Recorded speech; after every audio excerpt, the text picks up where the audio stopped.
नमस्कार दोस्तों, स्वागत है आपका एक और नए वीडियो में। तो आज की हमारी कहानी कहती है कि अपनी हद से ज्यादा आराम और आलस्य इंसान को बर्बाद कर ही देता है। मेहनत, शांति और धैर्य से हर कोई चीज प्राप्त की जा सकती है। ऐसा गौतम बुद्ध ने कई सालों पहले अपने शिष्यों से क्यों कहा था? इसके पीछे का रहस्य क्या है? आज इसी रहस्य को हम उनकी कहानियों के माध्यम से समझेंगे। तो बिना देर किए चलिए उन कहानियों की शुरुआत करते हैं। पहली कहानी एक बार की बात है। एक शक्तिशाली राजा घने वन में शिकार कर रहा था। अचानक आकाश में बादल छा गए और मूसलाधार वर्षा होने लगी। सूर्य अस्त हो गया और धीरे धीरे अंधेरा छाने लगा। अंधेरे में राजा अपने महल का रास्ता भूल गया और सिपाहियों से अलग हो गया। भूख, प्यास और थकावट से व्याकुल राजा जंगल के किनारे एक टीले पर बैठ गया। थोड़ी देर बाद उसने वहां 3 बालकों को देखा। तीनों बालक अच्छे मित्र थे। वे गांव की ओर जा रहे थे। राजा ने कहा, सुनो बच्चों, जरा यहां आओ। राजा ने उन्हें अपने पास बुलाया। बालक जब वहां पहुंचे तो राजा ने उनसे पूछा, क्या कहीं से थोड़ा भोजन और जल मिलेगा? मैं बहुत प्यासा हूं और मुझे भूख भी बहुत लगी है। बालकों ने उत्तर दिया, अवश्य, हम घर जाकर अभी कुछ ले आते हैं। वे एक गांव की ओर भागे और तुरंत राजा के लिए जल और भोजन ले आए। राजा बच्चों के उत्साह और प्रेम को देखकर बहुत प्रसन्न हुआ। राजा बोला, प्यारे बच्चों, तुम लोग जीवन में क्या करना चाहते हो? मैं तुम सबकी सहायता करना चाहता हूं। कुछ देर सोचने के बाद एक बालक बोला, मुझे धन चाहिए। मैंने कभी 2 समय की रोटी नहीं खाई है, कभी सुंदर वस्त्र नहीं पहने हैं, इसलिए मुझे केवल धन चाहिए। राजा मुस्कुराकर बोले, ठीक है, मैं तुम्हें इतना धन दूंगा कि जीवन भर सुखी रहोगे। ये शब्द सुनते ही बालकों की खुशी का ठिकाना न रहा। दूसरे बालक ने बड़े उत्साह से पूछा, क्या आप मुझे एक बड़ा सा बंगला और घोड़ा गाड़ी देंगे? राजा ने कहा, अगर तुम्हें यही चाहिए तो तुम्हारी इच्छा भी पूरी हो जाएगी। तीसरे बालक ने कहा, मुझे ना धन चाहिए ना ही बंगला गाड़ी। मुझे तो आप ऐसा आशीर्वाद दीजिए जिससे मैं पढ़ लिख कर विद्वान बन सकूं और शिक्षा समाप्त होने पर मैं अपने देश की सेवा कर सकूं। तीसरे बालक की इच्छा सुनकर राजा बहुत प्रभावित हुआ। उसने उसके लिए उत्तम शिक्षा का प्रबंध करवाए। वह परिश्रमी बालक था, इसलिए दिन रात एक करके उसने पढ़ाई की और बहुत बड़ा विद्वान बन गया। और समय आने पर राजा ने उसे अपने राज्य में मंत्री पद पर नियुक्त कर लिया। एक दिन अचानक राजा को वर्षों पहले की उस घटना की याद आई। उन्होंने मंत्री से कहा, वर्षों पहले तुम्हारे साथ जो 2 और बालक थे, अब उनका क्या हाल चाल है? मैं चाहता हूं कि एक बार फिर मैं एक साथ तुम तीनों से मिलूं। अतः तुम कल अपने उन दोनों मित्रों को भोजन पर आमंत्रित कर लो। मंत्री ने उन दोनों को संदेश भेजवा दिया और अगले दिन सभी एक साथ राजा के सामने उपस्थित हो गए। आज तुम तीनों को एक बार फिर साथ देखकर मैं बहुत प्रसन्न हूं। इसके बारे में तो मैं जानता हूं, पर तुम दोनों अपने बारे में बताओ।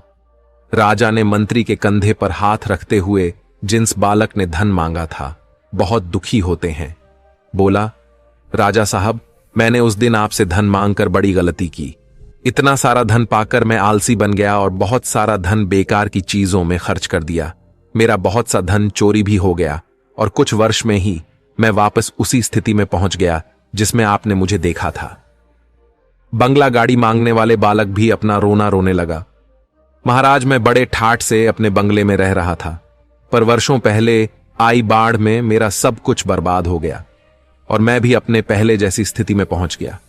उनकी बातें सुनने के बाद राजा बोले, इस बात को अच्छी तरह गांठ बांध लो। धन संपदा सदा हमारे पास नहीं रहते, पर ज्ञान जीवन भर मनुष्य के काम आता है और उसे कोई चुरा भी नहीं सकता। शिक्षा ही मानव को विद्वान और बड़ा आदमी बना सकती है, इसलिए सबसे बड़ा धन विद्या ही है। तो दोस्तों, अब चलिए बढ़ते हैं हमारी दूसरी कहानी की तरफ। एक बार की बात है, महात्मा बुद्ध की सबसे प्रिय और निकटतम शिष्य आनंद कहीं जा रहे थे। रास्ते में उसने देखा कि एक अधेड़ उम्र का आदमी चट्टान पर बैठा रो रहा है। ये देखकर आनंद वहीं रुक गए और उस आदमी के पास जाकर उससे उसकी उदासी का कारण पूछा। उस आदमी ने अपने आंसू पोंछते हुए कहा, मैं पास के गांव में रहने वाला एक बदकिस्मत व्यापारी हूं। मैं जो भी काम करता हूं वह गलत हो जाता है। व्यापार की चाह में मैंने अपनी मां और पत्नी के गहने खो दिए, अपना परिवार खो दिया और अब अपना भी घर और खेत गिरवी रख दिया है। मुझे लगता है कि मेरी किस्मत खराब है। उसकी बात सुनकर आनंद ने कहा, तुम्हें किसने कहा कि तुम्हारी किस्मत खराब है? मुझे भी तो बताओ कि तुम्हारी किस्मत में क्या खराबी है। शख्स ने बताया कि पहले वह खेती करता था, लेकिन हर साल इसमें घाटा हो जाता था। कभी सूखा पड़ा तो कभी अतिवृष्टि से फसल खराब हो गई, कभी आवारा जानवर फसल को नुकसान पहुंचाते हैं, तो कभी कीड़े मकोड़े और बीमारियां फसल को बर्बाद कर देती हैं। खेती से मेरे परिवार का गुजारा ठीक से नहीं हो पाता था, जिसके कारण मैंने खेती छोड़ दी और बिजनेस करने का फैसला किया। मैंने अपनी पत्नी के गहने बेचकर अपना व्यवसाय शुरू किया, लेकिन मेरा व्यवसाय नहीं चला। शुरुआत में मेरे परिवार के सदस्यों ने मेरी आर्थिक मदद की और मेरा समर्थन किया, लेकिन जैसे ही मुझे घाटा होने लगा, मेरे परिवार के सदस्यों ने भी मुझे छोड़ दिया और उन्होंने मुंह मोड़ लिया मुझसे। अब वे मुझे देखकर नजरें फेर लेते हैं और अपने परिवार की गरीबी और दुर्दशा के लिए मुझे जिम्मेदार ठहराते हैं। अब मुझे लगने लगा है कि मेरा जीवन निरर्थक है। अक्सर मेरे मन में विचार आते हैं कि मुझे अपना जीवन समाप्त कर लेना चाहिए, और आज मैंने ऐसा कर लिया। यहां आत्महत्या करने आए थे, लेकिन मेरी हिम्मत नहीं हो रही थी, इसलिए मैं इस पत्थर पर बैठकर रो रहा था। दूसरी ओर मेरा एक दोस्त है। हम दोनों ने एक साथ व्यवसाय शुरू किया, लेकिन वह आगे बढ़ गया और मैं पीछे रह गया। मेरी असफलता के कारण वह मुझे हर समय अपमानित करने की कोशिश करता रहता है और वह अक्सर मेरे पास आता है। वह अपनी सफलता के बारे में बड़ी बड़ी बातें करता है। वह मेरे परिवार को बताता है कि उसने कितनी मेहनत करके इतना बड़ा व्यवसाय खड़ा किया है, और वह अक्सर मुझे, मेरी पत्नी और मेरे माता पिता को अपने फलते फूलते व्यवसाय की कहानियां सुनता है, जिससे मेरा परिवार प्रशंसा करता है। लेकिन वे मेरे बारे में बुरा बोलते हैं। वे मुझे निकम्मा और कमजोर दिमाग वाला कहते हैं। मेरी पत्नी और मां मुझे हर बात पर ताना मारते हैं, जिससे मुझे बहुत दुख होता है, और कभी कभी मुझे अपनी असफलता पर गुस्सा आता है, लेकिन मैं समझ नहीं पाता क्या करें। यह सुनकर भिक्षु आनंद ने पूछा, आपको किस बात से दुख होता है? आपकी अपनी असफलता या आपके मित्र की सफलता? सवाल सुनकर उस आदमी ने एक पल सोचा और फिर कहा, सच बताऊं तो मुझे अपनी असफलता पर उतना दुख नहीं होता जितना अपने दोस्त की सफलता पर होता है। भिक्षु आनंद ने अगला प्रश्न पूछा, यदि आपका मित्र व्यवसाय में असफल हो जाता और आप सफल हो जाते, तो क्या आप खुश होते? व्यक्ति ने कहा, हां, मुझे बहुत खुशी होगी। आनंद ने कहा, मतलब आपकी खुशी आपके दोस्त पर निर्भर करती है। अगर वह चाहे तो आपको खुश कर सकता है, और अगर वह चाहे तो आपको दुखी भी कर सकता है। आप खुद से न तो खुश हो सकते हैं और ना ही दुखी। भिक्षु। आनंद की बातें सुनकर वह व्यक्ति कुछ देर सोच में पड़ गया और फिर बोला, आपकी बातें सुनकर मुझे कुछ आशा जगी है। तब भिक्षु आनंद ने कहा, जब हम किसी चीज की आशा करते हैं तो हम उस पर निर्भर हो जाते हैं, फिर हमारा सुख दुख भी उस पर निर्भर होने लगता है। इसलिए सबसे अच्छा है कि आप खुद से ही उम्मीद करना शुरू कर दें। जब आप ऐसा करते हैं और साथ ही मेहनत और ईमानदारी से काम करते हैं, तो आपको सफलता जरूर मिलेगी। आप सोचते हैं कि आपका दोस्त आपको नीचा दिखाने के लिए आता है, वो आपको दुखी करने के लिए आता है, लेकिन अगर आप ईमानदारी से सोचें तो वो जो बातें कहता है वह सच होती है। आपको उनके संघर्षों और अनुभवों के बारे में बताता है। आप उन चीजों से बहुत कुछ सीख सकते हैं। आपको उनका आभारी होना चाहिए कि आपको घर बैठे इतने सारे अनुभव मिल रहे हैं।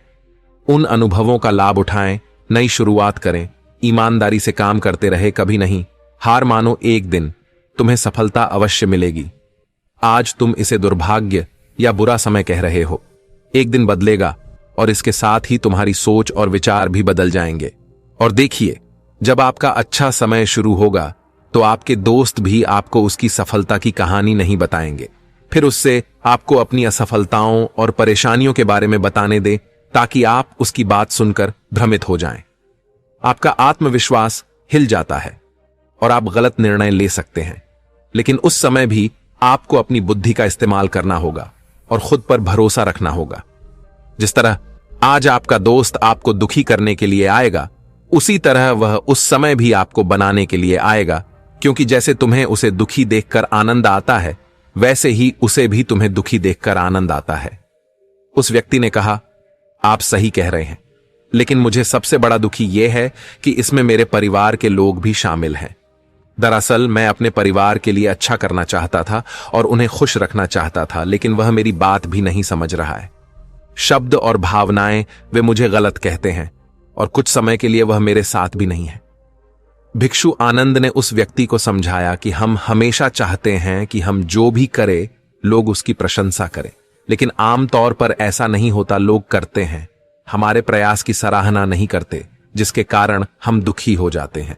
हमें लगने लगता है कि हमारे दोस्त, रिश्तेदार और परिवार के सभी सदस्य स्वार्थी हैं। लेकिन अगर आप किसी को अपना परिवार मानते हैं और उनके लिए कुछ करना चाहते हैं तो आप ऐसा क्यों सोचते हैं? आप दूसरों के लिए कुछ कर रहे हैं। वास्तव में आप अपनी खुशी के लिए कुछ कर रहे हैं, क्योंकि उन्हें कुछ करते हुए देखना ही आपको कुछ बनाता है। आप कुछ अगर ऐसा करते समय आप सोचते हैं कि आप दूसरों के लिए कुछ कर रहे हैं तो आप दुखी रहेंगे। लेकिन अगर आप सोचते हैं कि आप ये अपने लिए कर रहे हैं तो आप खुश होंगे, क्योंकि जब हम ऐसा करते हैं या करना चाहते हैं अपने लिए कुछ है तो हमें इसके लिए सांत्वना की आवश्यकता नहीं है। भिक्षु आनंद की ये बातें सुनकर उस व्यक्ति के चेहरे के भाव बिल्कुल बदल गए। उसने कहा, आप ठीक कह रहे हो साधु, लेकिन मैं समझता था कि अब तक मेरी किस्मत खराब थी क्योंकि वह दूसरों के हाथ में थी। लेकिन अब से मैं अपनी किस्मत अपने हाथ में रखूंगा और फिर से प्रयास करूंगा और पूरी ताकत से काम करूंगा, समर्पण और ईमानदारी। और जब तक मुझे सफलता नहीं मिल जाती मैं चैन से नहीं बैठूंगा। ये सुनकर भिक्षु आनंद मुस्कुराए और उन्हें एक छोटी सी डिब्बी देते हुए कहा, इस डिब्बी को हमेशा अपने पास रखना। इसमें एक मंत्र है जो तुम्हें बड़े से बड़े दुख से भी बाहर निकाल देगा, लेकिन इस डिब्बी को तभी खोलना जब तुम्हारे सारे रास्ते बंद हो जाए। बंद है, कोई आशा नहीं है और तुम्हें लगता है कि सब कुछ व्यर्थ है। ये दुनिया व्यर्थ है और यहां रहना भी व्यर्थ है। उस आदमी ने साधु आनंद को धन्यवाद दिया और बक्सा लेकर अपने घर लौट आया। उन्होंने नए उत्साह के साथ अपना व्यवसाय फिर से शुरू किया और इस बार उनका बिजनेस चल निकला, अपनी मेहनत और लगन के दम पर कुछ ही सालों में। ये एक बड़े बिजनेसमैन बन गए। उनके साथ उनके परिजन भी आए थे और उसका जीवन अत्यंत सुख, शांति और समृद्धि से बीतने लगा। लेकिन वक्त और किस्मत के खेल को आज तक कोई नहीं समझ पाया है और ना ही कोई समझ पाएगा। यह हमेशा एक जैसा नहीं रहता, ये बदलता रहता है। वे भी व्यक्ति के जीवन में परिवर्तन। जो व्यक्ति जिस राज्य में रहता था उस पर पड़ोसी राज्य के राजा द्वारा आक्रमण कर दिया जाता था।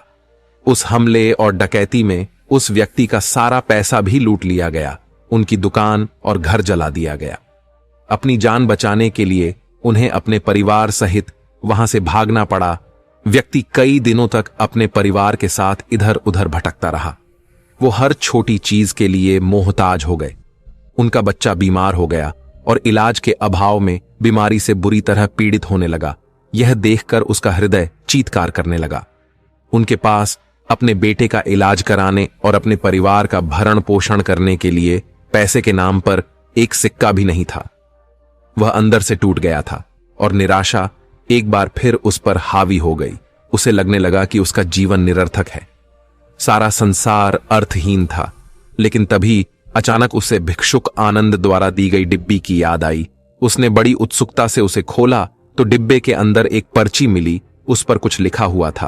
पर्ची पढ़ते ही उसकी आंखों के सामने छाया निराशा का अंधेरा गायब हो गया और वह अचानक मुस्कुरा दिया। पर्ची पर लिखा था कि यह वक्त भी गुजर जाएगा। दोस्तों, ये कहानी हमें सिखाती है कि समय के खेल को समझना संभव है। ये हमेशा बदलता रहता है, इसलिए हमें बुरी परिस्थितियों में निराश नहीं होना चाहिए।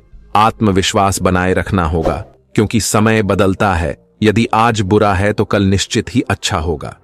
तो दोस्तों, कैसी लगी आपको ये कहानी? आप हमें कमेंट सेक्शन में जरूर बताना और अच्छी लगी हो तो इस चैनल को सब्सक्राइब जरूर कर लेना। तो चलिए मिलते हैं ऐसी ही कोई नई कहानी। तब तक के लिए अपना ख्याल रखिए। धन्यवाद और नमो बुद्धाय।